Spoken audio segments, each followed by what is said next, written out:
Salam sejahtera di dalam kasih Tuhan Yesus Kristus. Saudaraku, minggu berjalan ini, Gereja Masehi Injil di Minahasa akan merenungkan bersama surat Paulus kepada jemaat di Roma pasal 5, ayat 1-11. Sebelum membaca Alkitab, mari kita berdoa. Bapa dalam sorga, kami bersyukur untuk kebaikan-Mu di kehidupan kami, menganugerahkan hidup dan kesempatan untuk boleh bekerja dan berkarya.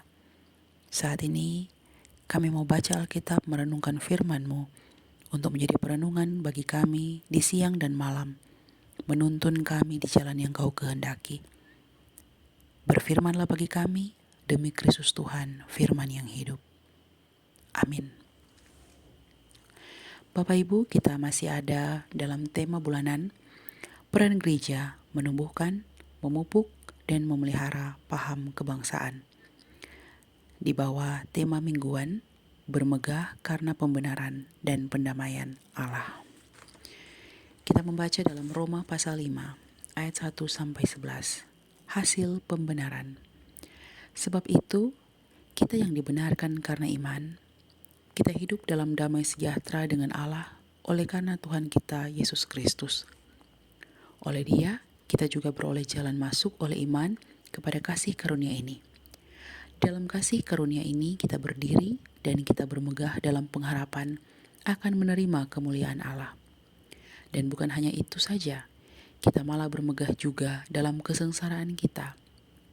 Karena kita tahu bahwa kesengsaraan itu menimbulkan ketekunan, dan ketekunan menimbulkan tahan uji, dan tahan uji menimbulkan pengharapan.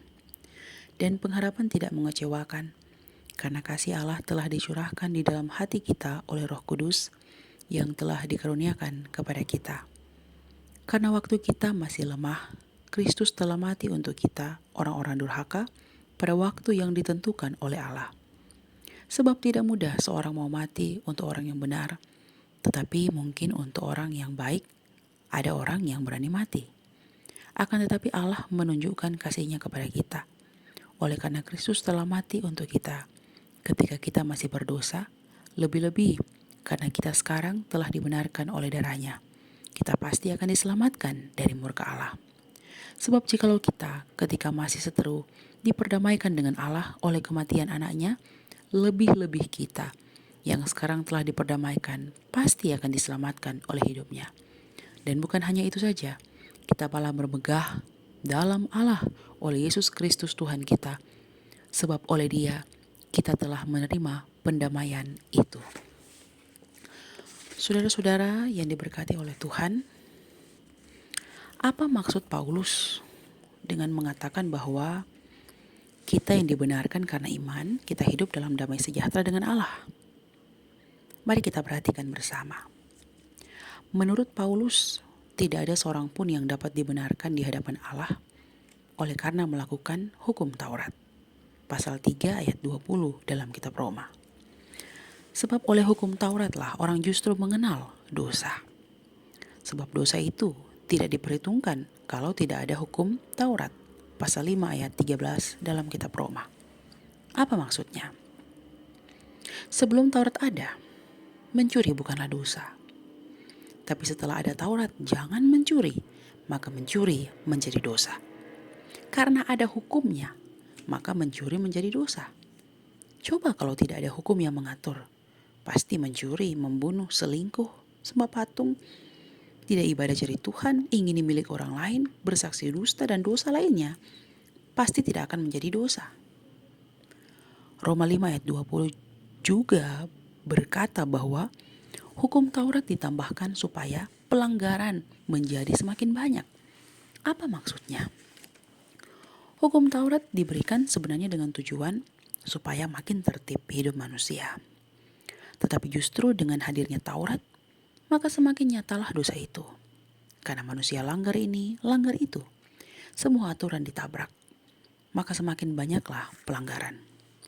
Tetapi Roma 5 ayat 20b bilang, dan di mana dosa bertambah banyak, di sana kasih karunia menjadi berlimpah-limpah. Jadi Taurat diberi untuk tertib hidup, tapi dilanggar. Nah, saat melanggar aturan Taurat, maka makin nyatalah dosa itu. Sehingga saat pasal 5 ayat 20 bilang, di mana dosa bertambah banyak, di sana kasih karunia menjadi semakin berlimpah-limpah. Artinya, saat dosa semakin banyak, saat sebenarnya manusia semakin tak layak menerima pengampunan, semakin bebal, semakin menyakitkan untuk dikasihani, untuk diberi pengampunan, untuk menerima belas kasihan, maka nilai dari sebuah kasih karunia Allah menjadi semakin besar. Karena sebenarnya tak ada satupun dari manusia yang didapati hidupnya benar. Tak ada yang suci, tak ada yang mencari Allah. Semua manusia telah berbuat dosa dan telah kehilangan kemuliaan Allah. Maka saat disebut ayat 1, kita sebenarnya dibenarkan karena iman. Kita hidup dalam damai sejahtera. Ini menunjuk tentang betapa berbahagianya kita, betapa bersukanya kita. Karena Allah memberi dengan cuma-cuma keselamatan, tanpa perlu lagi melakukan Taurat. Maka damai sejahtera diperoleh karena tidak ada lagi Taurat yang membebani manusia untuk bisa tetap bertahan dalam kekudusan. Bertahan supaya bisa hidup kudus terus. Karena memang bertahan bagaimanapun seseorang, tetap ada saja yang dilanggar. Meskipun itu cuma satu ketentuan. Itu pun tak layak untuk sebuah kelayakan surga.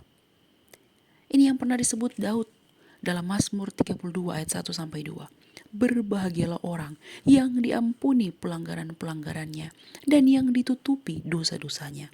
Berbahagialah manusia yang kesalahannya tidak diperhitungkan Tuhan kepadanya. Maka orang tidak lagi dibenarkan oleh karena telah melakukan Taurat, tapi sungguh berbahagia karena pembenaran itu diberikan secara cuma-cuma sebagai kasih karunia. Sekarang pertanyaan, berapa kali Tuhan mengampuni? Jawabannya, sekali untuk selama-lamanya. Kapan Tuhan mengampuni? Di kekekalan waktu. Lalu apa hubungannya dengan perbuatan baik kita untuk bisa mengejar kekudusan sebagai tuntutan Tuhan? Ingat saudaraku, jikalau Tuhan butuh sebuah perbuatan baik untuk selamatmu, maka keselamatan Kristus tidaklah sempurna. Jikalau Kristus butuh sebuah perbuatan baik, artinya bahwa sorga butuh andil saudara dalam karya selamat. Lalu bagaimana dengan anugerah kasih karunia? Namanya juga anugerah, namanya juga kasih karunia. Kasih karunia itu sebuah pemberian yang cuma-cuma. Mana ada kasih karunia butuh syarat? Mungkin kita ingat Presiden Bapak Joko Widodo, dia pernah memberikan gerasi kepada salah satu anggota keluarga dari sebuah keluarga yang mencanangkan dan berhasil melakukan pembunuhan kepada salah satu keluarga. Mungkin kita ingat peristiwa itu. Saat Jokowi memberi gerasi, apakah salah satu anggota keluarga itu memiliki kelayakan? Tidak. Apa artinya? Tidak ada satupun perbuatan baik yang memungkinkan seseorang dari anggota keluarga pembunuh itu untuk menerima gerasi dari presiden. Gerasi atau grace atau kasih karunia diberikan secara cuma-cuma tanpa perlu sebuah perbuatan baik. Perbuatan baik takkan bisa membawamu ke surga. Titus pasal 3 ayat 5. Tuhan di kekekalan, lintas ruang, lintas waktu menyelamatkan kita. Bagaimanakah bisa perbuatan baikmu kini di sini menyelamatkanmu? Kau ada di keterbatasan ruang dan waktu, Allah di kekekalan. Maka 2 Timotius 3 ayat 17 bilang, dengan demikian, tiap-tiap manusia kepunyaan Allah diperlengkapi untuk setiap perbuatan baik. Jadi perbuatan baikmu hanyalah tanda bahwa kamu manusia kepunyaan Allah yang sudah diperlengkapi sebagai orang yang sudah diselamatkan, dan bukan bahwa perbuatan baikmu menjadi jalanmu ke sorga. Jadi perbuatan baik itu cuma mengkonfirmasi bahwa kamu manusia yang diselamatkan Allah. Inilah yang disebut hidup dalam damai sejahtera dengan Allah. Karena Allah mengangkatnya dari ketidaklayakan kepada kelayakan. Dari neraka karena terbuang oleh dosa dipindahkan ke sorga. Karena Allah memberikan keselamatan bukan lagi dengan harus memenuhi tuntutan Taurat, tapi menerimanya sebagai pemberian yang cuma-cuma.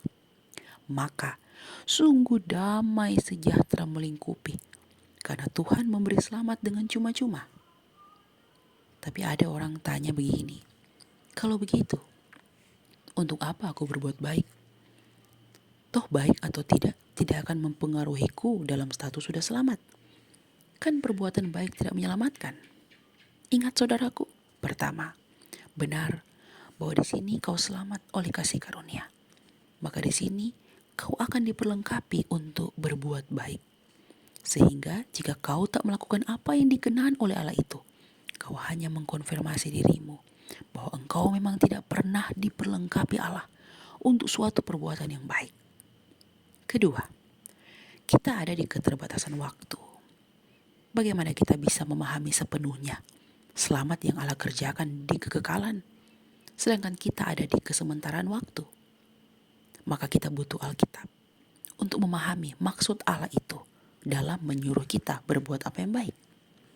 Dan Alkitab suruh kita, taatlah, setialah, sangkal dirimu, berbuat baiklah, pikul salibmu, jaga hatimu dengan segala kewaspadaan, jaga mulutmu dari ucapan yang menipu, kasihi sesamamu manusia. Maka lakukan setiap ketetapan Allah, itu bagian kita. Maka orang yang memperoleh selamat bukan lagi sebagai upah atas pekerjaan perbuatan baiknya, Roma 4 ayat 4, tapi sebagai hadiah dari Allah, meskipun sebenarnya dia tak layak menerima selamat itu, Roma 4 ayat 5. Dia diizinkan memperoleh jalan masuk oleh iman kepada kasih karunia. Tapi ingat, kasih karunia ini tak selalu akan membuat dia hidup tanpa tantangan. Sebab justru kasih karunia ini membuat dia bisa bermegah juga dalam kesengsaraan. Mengapa kemegahan seorang yang memperoleh kasih karunia justru ada dalam kesengsaraan? Sebab biasanya kemegahan kita adalah pencapaian-pencapaian kita. Entah lewat karir dalam pekerjaan, sukses dalam naiknya gaji kita, dan kemegahan-kemegahan lainnya yang juga dinikmati oleh orang dunia. Maka kemegahan justru ada dalam kesengsaraan. Mengapa?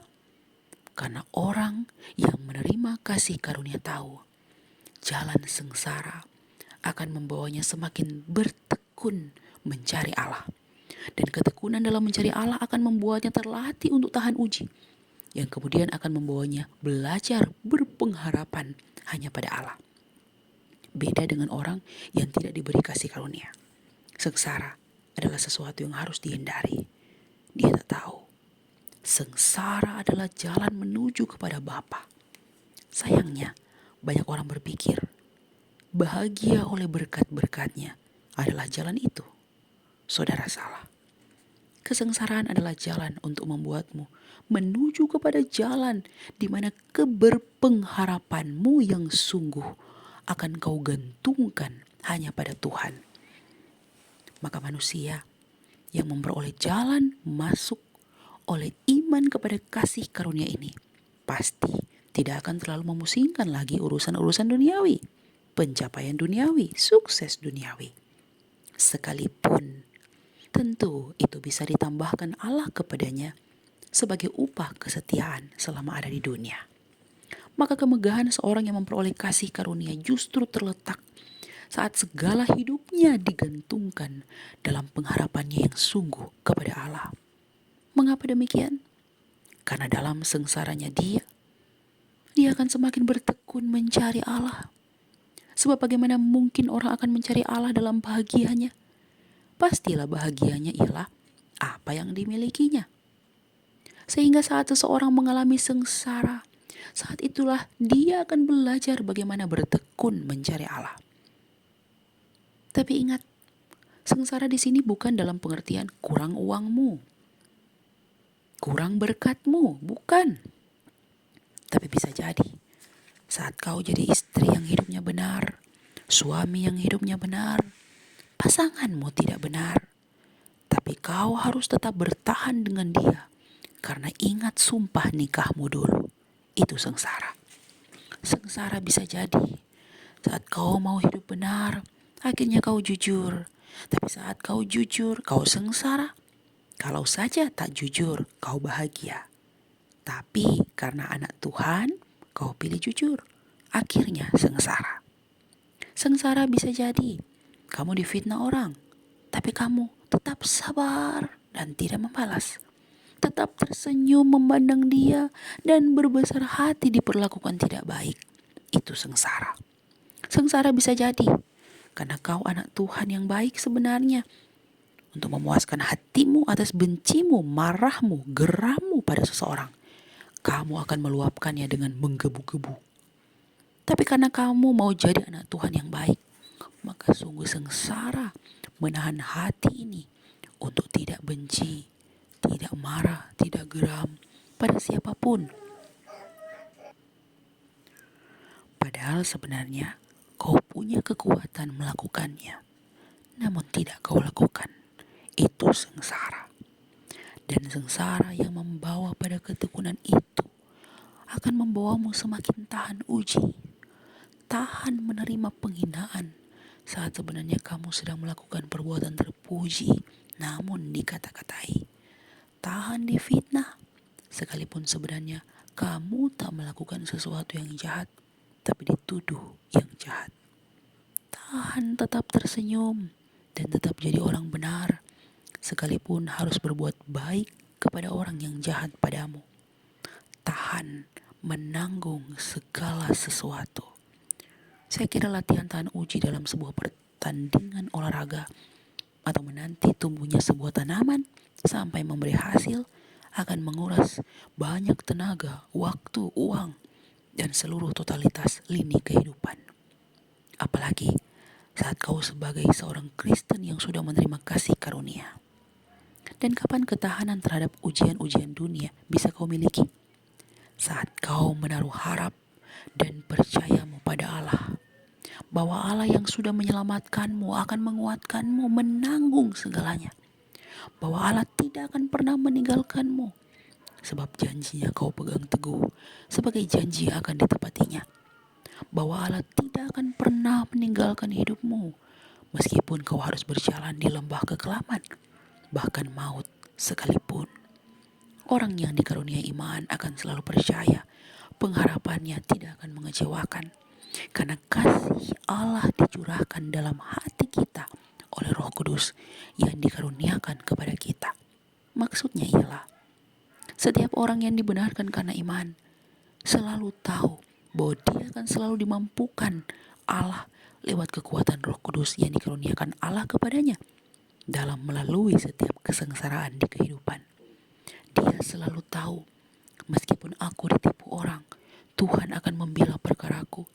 Meskipun aku diperlakukan tidak baik oleh orang lain, saat yang sama aku tak pernah jahat padanya, Tuhan akan selalu menguatkanku. Meskipun aku susah uang, Tuhan tetap memeliharaku. Meskipun aku menerima ketidakadilan sebagai kakak dari adik, adik dari kakak, istri dari suami, suami dari istri, Tuhan akan menunjukkan keadilannya padaku.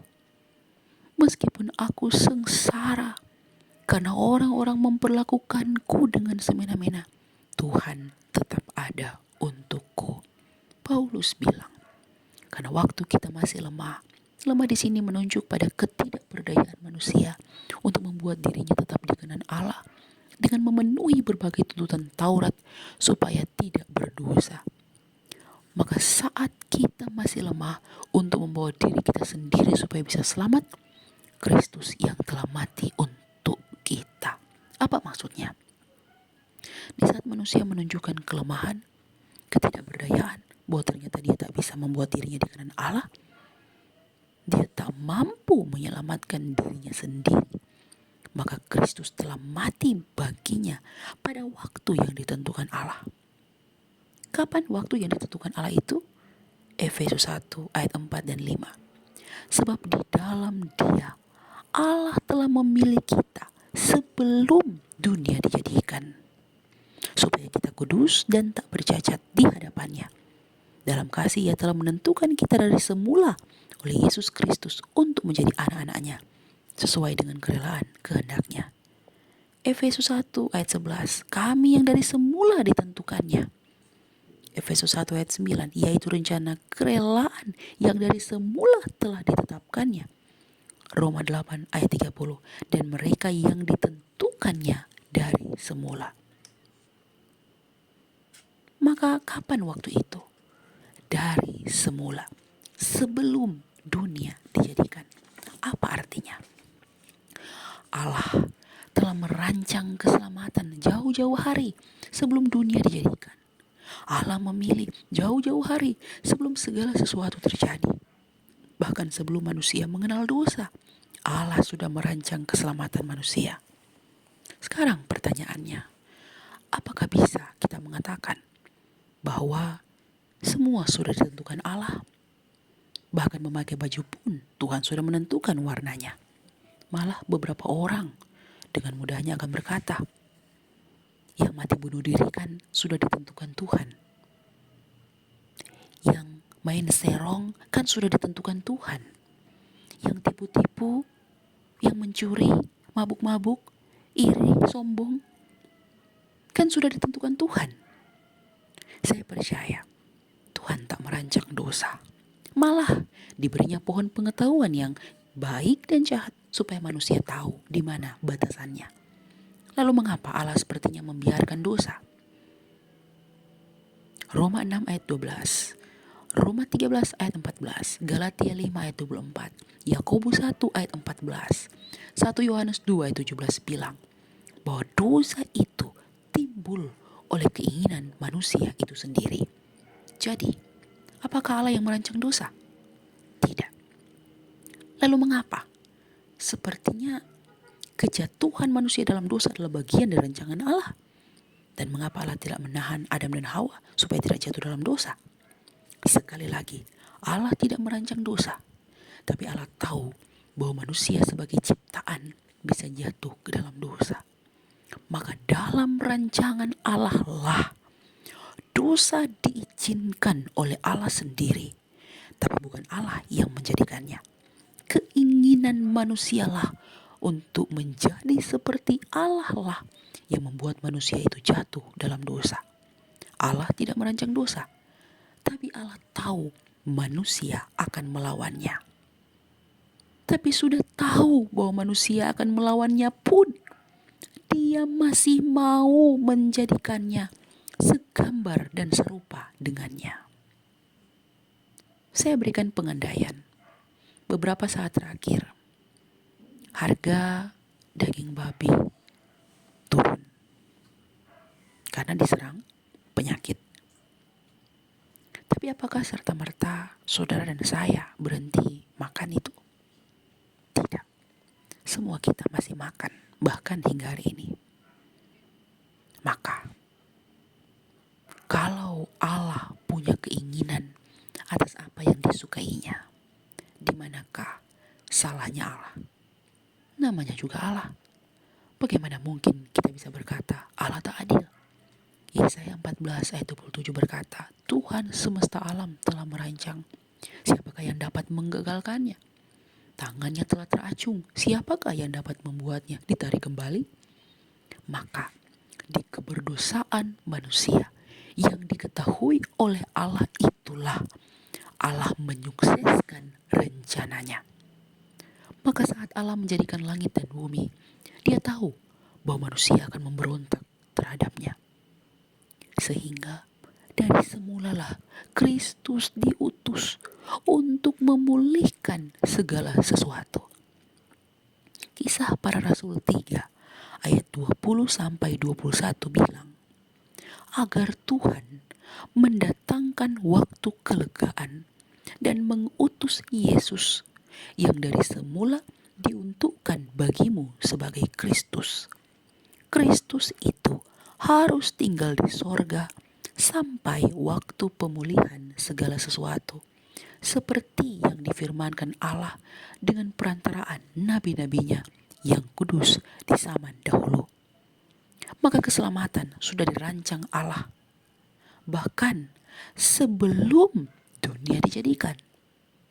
Tapi dalam memenuhi bukti selamatnya bagi dunia ini, dia rela masuk dalam keterbatasan ruang dan waktu, membatasi diri dari tak terbatas ruang dan waktu serta dimensi, dari keadaan beyond tak terbatas menjadi terbatas.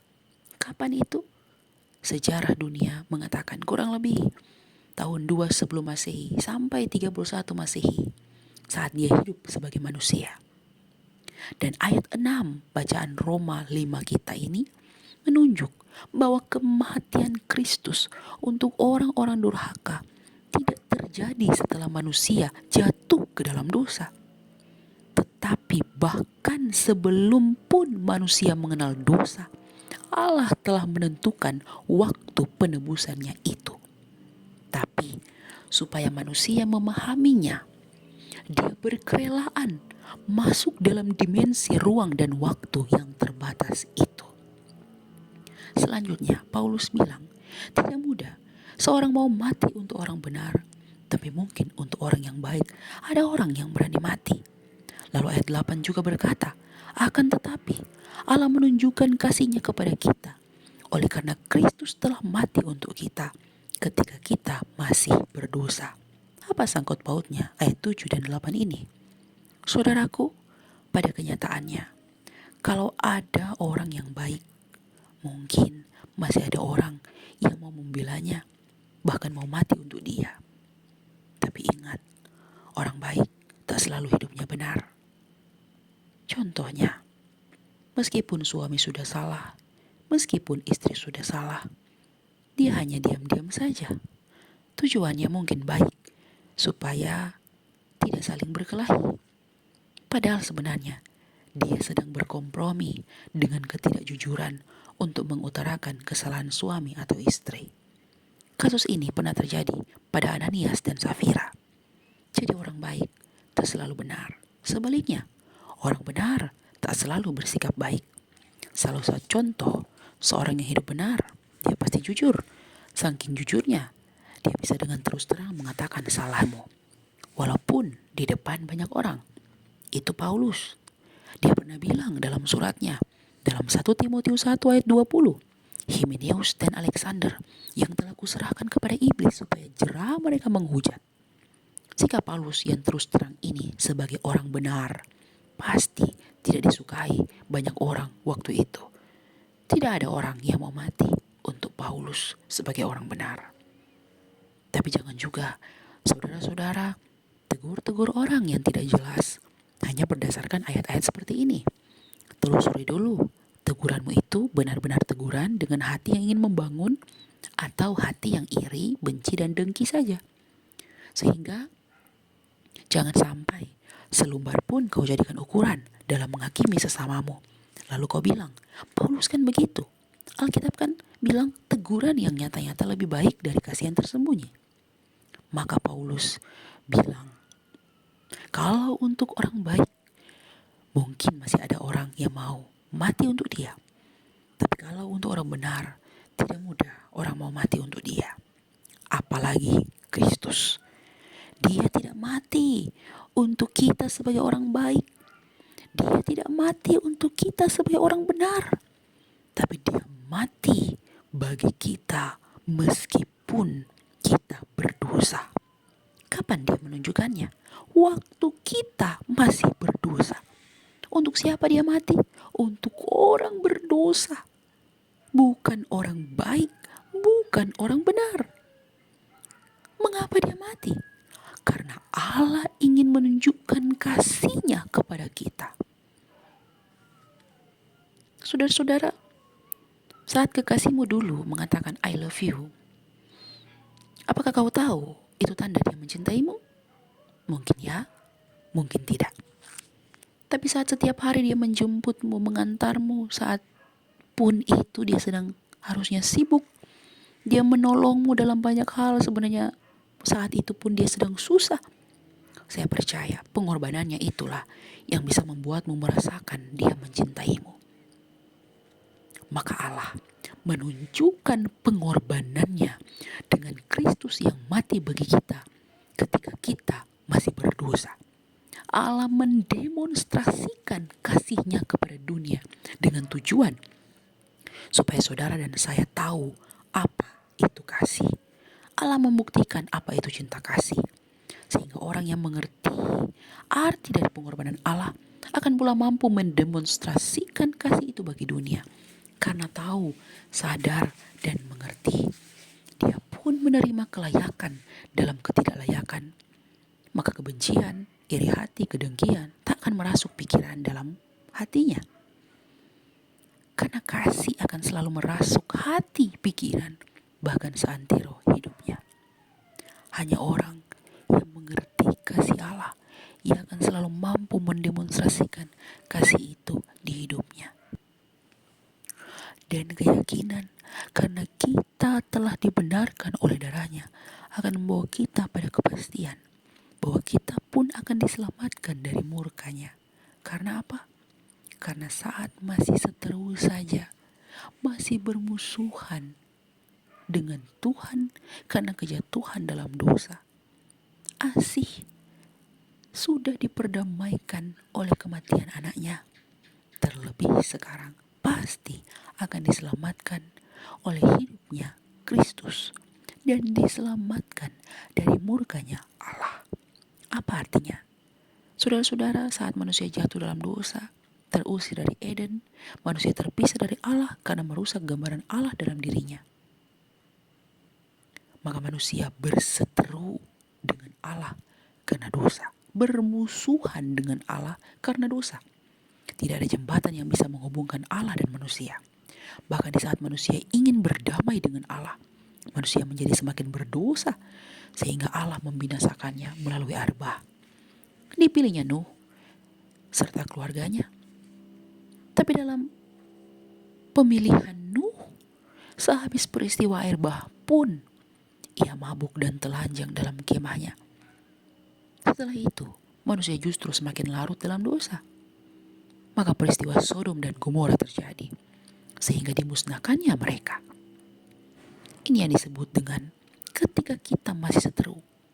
Jadi, ketika kita masih berseteru dengan Allah karena berbuat dosa sejak Adam dan Hawa, kita sudah diperdamaikan dengan Allah oleh kematian anaknya. Lalu orang bertanya, kan tahunnya Kristus lahir kurang lebih 2 sebelum Masehi. Kristus mati kurang lebih 31 Masehi. Dosa Adam kan ribuan tahun sebelum. Bagaimana bisa Allah berdamai, memperdamaikan dirinya dengan manusia? Lalu ada juga orang tanya, kalau Allah berdamai dengan manusia kurang lebih tahun 31 Masehi, bagaimana dengan kita yang hidup tahun 2023 Masehi ini? Apakah dosa sudah tercover seluruhnya? Saudara-saudara, saat Paulus bilang, saat kita masih seteru, ini tidak hanya menunjuk pada dosa masa lalu saja atau dosa-dosa manusia masa lalu saja, tapi menunjuk pada dosa sejak kejatuhan Adam dan Hawa yang merasuk terus-menerus sampai pada keturunan-keturunannya si Adam dan Hawa, termasuk kita semua, yang membuat manusia menjadi seteru Allah, menjadi musuh Allah. Maka pasal 5 ayat 14 mengatakan, sungguh pun demikian, maut telah berkuasa dari zaman Adam sampai kepada zaman Musa, juga atas mereka yang tidak berbuat dosa dengan cara yang sama seperti yang telah dibuat oleh Adam, yang adalah gambaran Dia yang akan datang. Apa artinya? Sekalipun kita tidak berbuat dosa seperti dosa Adam, tapi oleh karena seorang Adam yang berdosa, maut menjadi berkuasa bahkan sampai kepada mereka-mereka yang tidak melakukan dosanya Adam. Sampai keturunan keberapa? Sampai keturunan kita. Meskipun tak melakukan dosa seperti yang dibuat oleh Adam. Roma pasal 5 ayat 14. Sehingga perseteruan antara Allah dan manusia itu yang dimulai dari seorang Adam yang sudah diperdamaikan oleh seorang Kristus memberikan sebuah jaminan bukan hanya diperdamaikan, tapi pasti akan diselamatkan dari murka Allah. Karena hidupnya Kristus sudah menghidupkan kita yang sudah mati oleh pelanggaran-pelanggaran dosa yang dimulai dari seorang Adam. Jadi sama seperti oleh ketidaktaatan satu orang, semua orang telah menjadi berdosa. Demikian pula oleh ketaatan satu orang, semua orang menjadi orang benar. Roma 5 ayat 13. Maka kita bermegah dalam Allah oleh Yesus Kristus, karena oleh Dialah kita menerima pendamaian itu. Sekarang, apa pesan firman bagi kita semua? Pertama, kita sungguh berlimpah damai sejahtera, karena keselamatan tidak kita beli dengan sebuah perbuatan baik, atau karena sudah memenuhi tuntutan Taurat. Tapi, hanya oleh imanlah kita dibenarkan. Iman kepada Yesus Kristus yang membawa kita hidup. Tidak ada perbuatan baik yang bisa menghentarmu masuk oleh iman kepada kasih karunia. Kristuslah yang membawamu, memungkinkanmu bisa menerimanya. Maka Efesus 2 ayat 8 dan 9 berkata, sebab karena kasih karunia kamu diselamatkan oleh iman. Itu bukan hasil usahamu, tapi pemberian Allah. Itu bukan hasil pekerjaanmu. Jangan ada orang yang memegahkan diri. Maka saudaraku, kalau kau orang selamat, tapi kau selalu merasa semua karena kamu, semua karena hasil usahamu, semua karena baiknya kamu, semua bisa kamu gapai karena kamu, termasuk ketika aku bisa hidup dalam keagamaanku, dalam kebaikanku karena aku baik, maka kamu mirip seorang muda yang kaya raya yang tidak mau meninggalkan hartanya untuk mengikuti Yesus dan berpikir bisa membeli sorga dengan kebaikannya, dan Tuhan tidak menyukai itu. Maka kalaupun kita bermegah, kita hanya bisa bermegah dalam pengharapan kita. Pengharapan apa? Pengharapan kita akan menerima kemuliaan Allah. Maksudnya bagaimana?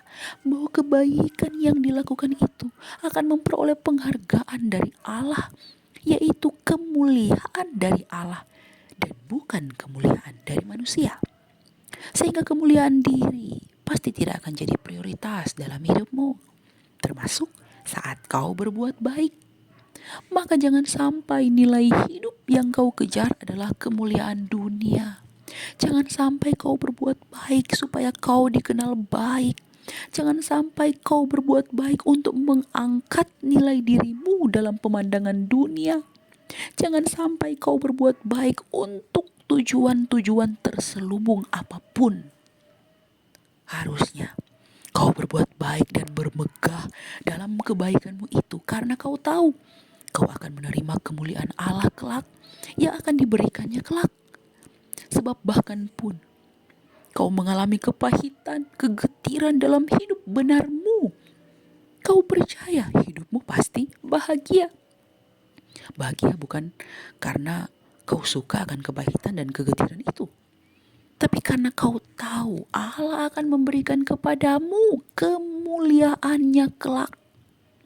Maka keberpengharapanmu itulah yang menjadi peganganmu yang kuat, yang diberikan Allah sebagai hasil dari pembenaran Kristus. Maka benarlah ayat 3 dan 4. Kesengsaraan menimbulkan ketekunan, ketekunan menimbulkan tahan uji menimbulkan pengharapan. Pesan yang kedua, orang yang memperoleh jalan masuk oleh iman kepada kasih karunia Allah ini bahkan akan menikmati kesengsaraan dalam hidup. Seperti ayat 3 dan 4 bilang tadi. Mengapa bisa dinikmati? Karena dia tahu pengharapannya tidak mengecewakan. Sebab kasih Allah ada dalam hatinya. Orang yang hidup dibenarkan karena iman akan selalu menaruh harapnya pada Allah, pada kemuliaan Allah. Dan dia tahu Allah tidak akan mengecewakan. Maka sengsara pun akan dinikmatinya. Sayangnya, kita tak selalu menikmati kesengsaraan.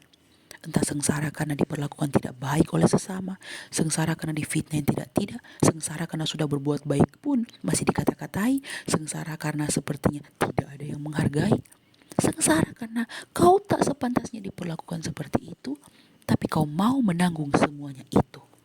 Sengsara karena kebenaran. Asalkan bukan sengsara karena salahmu sendiri, lalu kau sengsara. Sebab 1 Petrus 2 ayat 20 juga berkata, kalau kau sengsara dipukul orang karena kamu berbuat dosa, dapatkah itu disebut pujian? Jadi sengsara hidup karena salah sendiri itu bukan sengsara, tapi disebut adalah kasih karunia. Jika seorang karena sadar akan kehendak Allah menanggung penderitaan yang tidak harus ia tanggung. 1 Petrus 2 ayat 19. Pesan yang ketiga, tidak ada perbuatan baik yang bisa menyelamatkan kita. Titus 3 ayat 5 berkata, pada waktu itu Dia telah menyelamatkan kita bukan karena perbuatan baik yang telah kita lakukan, tapi karena rahmat-Nya oleh permandian kelahiran kembali dan oleh pembaharuan yang dikerjakan oleh Roh Kudus. Ingat, kalau soal perbuatan baik, amal, moral, banyak orang juga berbuat baik, malah memiliki moral yang jauh lebih unggul dari orang Kristen. Lalu apa bedanya perbuatan baik kita dengan mereka? Banyak agama berbuat baik, berbuat amal, malah membagi-bagi hartanya. Ada yang bertujuan untuk sebuah kesempurnaan menuju nirwana melalui reinkarnasi atau kelahiran kembali, itu Buddha. Ada yang bertujuan untuk menabung amal di sorga, itu Muslim.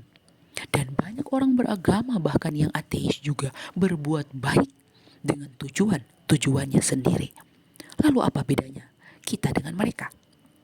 Ingat, 2 Timotius 3 ayat 17. Setiap orang kepunyaan Allah akan diperlengkapi untuk setiap perbuatan baik. Lalu apa bedanya? Kalau dia milik Allah, pasti perbuatan baiknya berbeda. Sekalipun semua orang berbuat baik, termasuk orang Kristen kebanyakan, tapi pasti tak sama kualitasnya. Lalu apa yang membedakannya? Roh Kudus yang dicurahkan di dalam hatinya pasti akan membuat dia memiliki kasih Allah dalam hidupnya. Roma 5 ayat 5. Apa itu kasih Allah?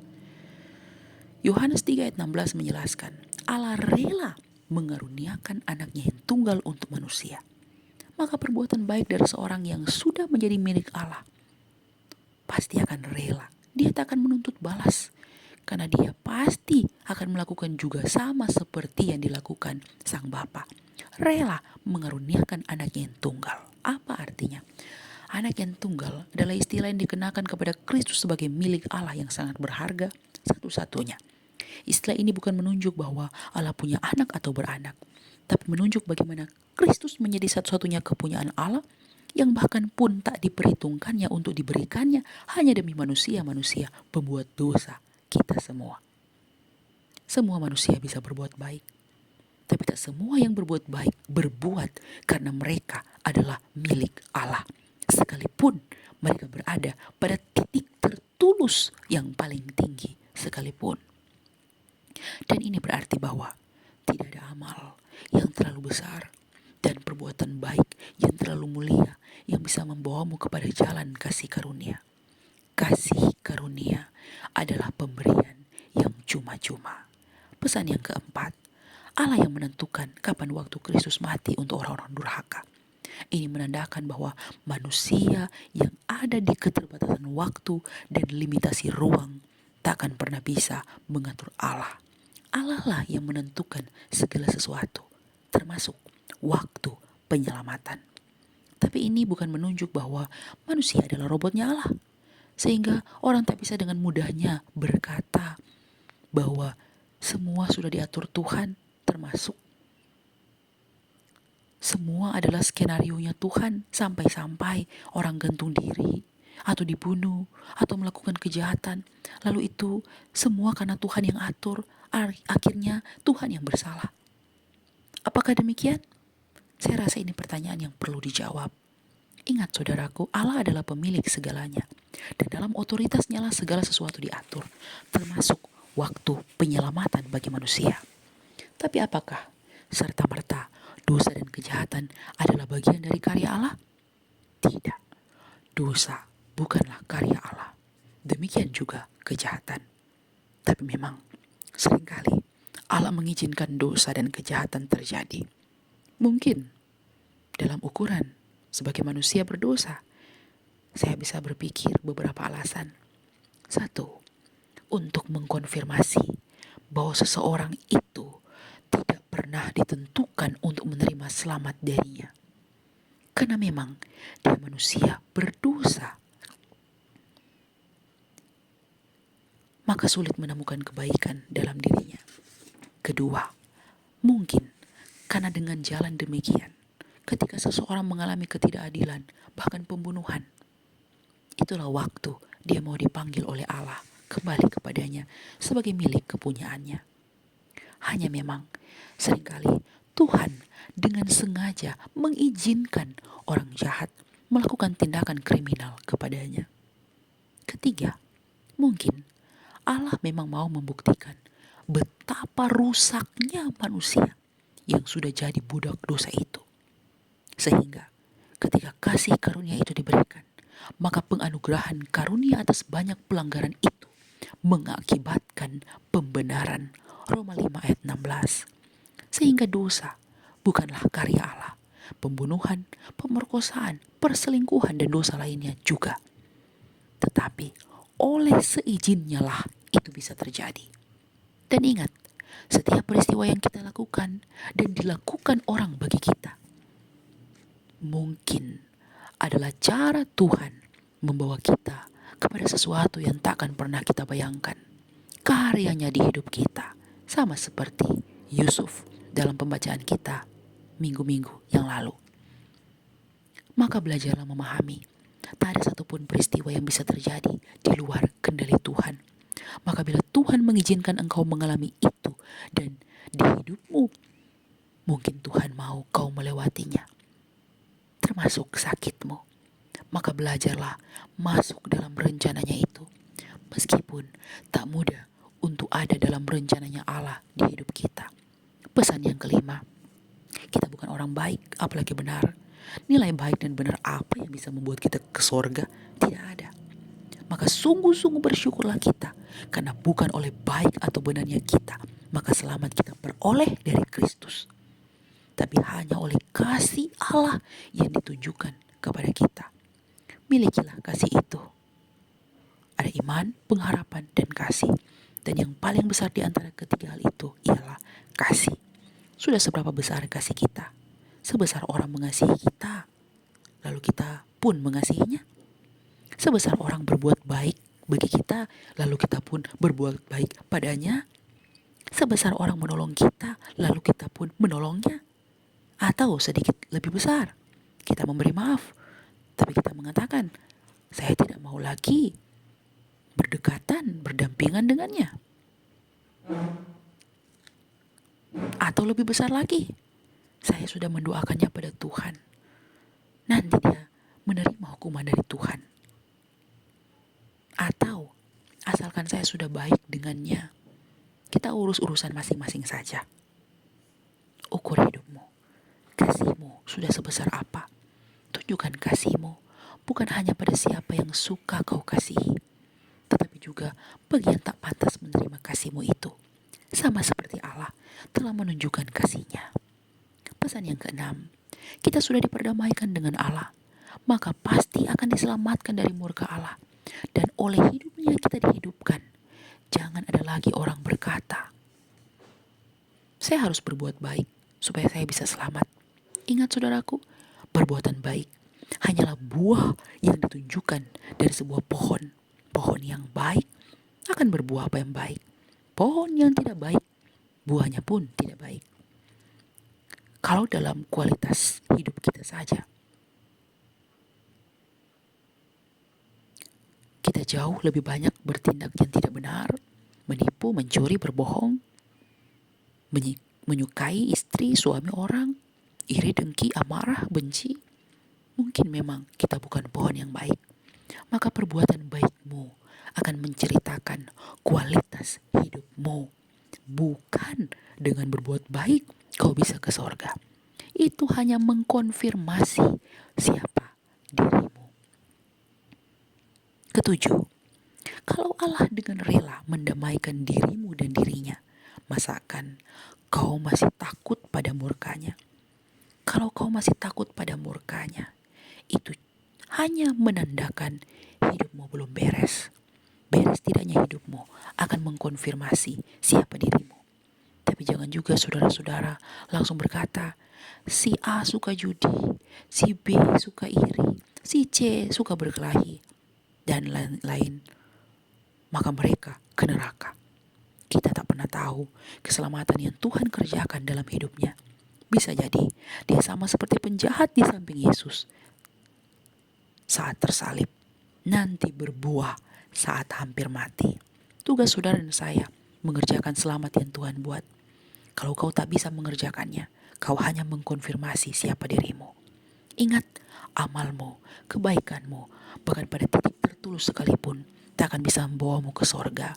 Itu hanya mengkonfirmasi siapa dirimu. Maka takutlah kalau ada orang yang lebih baik, lebih tulus, lebih jujur, lebih banyak buah kehidupannya. Padahal sebenarnya dia bukan Kristen. Padahal mungkin dia lebih malas ibadah dari kita. Takutlah kalau hidup orang lain jauh lebih baik kualitasnya dari kita yang hari-harinya selalu kelihatan cari Tuhan dalam ibadah. Tuhan memberkati firman-Nya. Amin. Saudaraku, mari kita berdoa. Kami bersyukur padamu Tuhan, firman-Mu yang boleh menguatkan dan memberkati. Ajar kami tetap setia turut pada kehendak-Mu dimanapun kami pergi dan berada. Demi Kristus Tuhan, dimuliakanlah hidup-Mu dalam hidup kami. Amin.